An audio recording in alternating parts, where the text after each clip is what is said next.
I remember reading this book a while back and I really, really liked the story. So I bring you Ben Rides On, written by Matt Davies. Now that he had the bicycle of his dreams, Ben Lukin loved going to school. And maybe even the very, very long way. It was arriving at school that Ben hated. Sadly, Adrian, Underbite, perhaps the world's largest third grader, didn't seem to like Ben very much.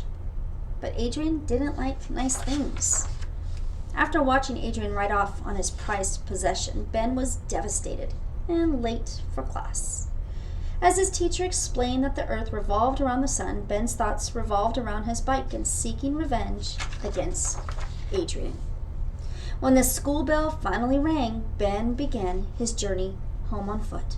He hadn't gone far when he heard a very peculiar sound, which caused him to launch an immediate investigation.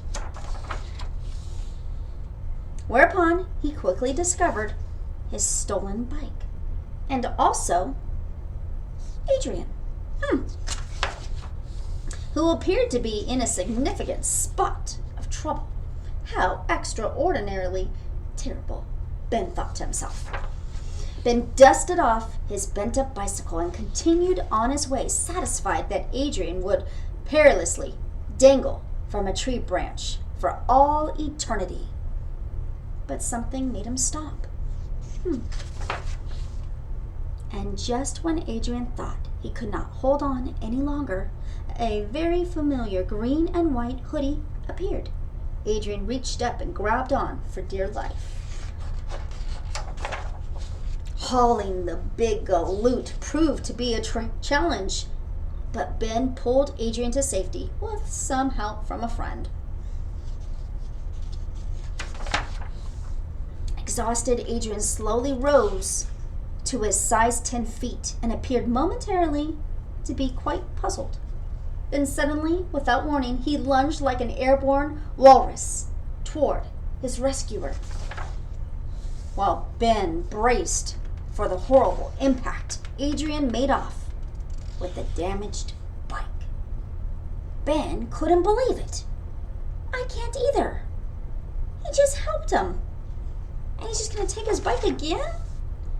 Worn out and feeling a bit sick, he turned and headed for home. Ben didn't get much sleep that night. The following morning, he still had only one thing on his mind, the very thing that someone had carefully leaned against, his front gate. And look at that, it looks like it's brand new. And it had been repaired almost perfectly. The end. So, question for you. Could you be kind to somebody that was unkind to you?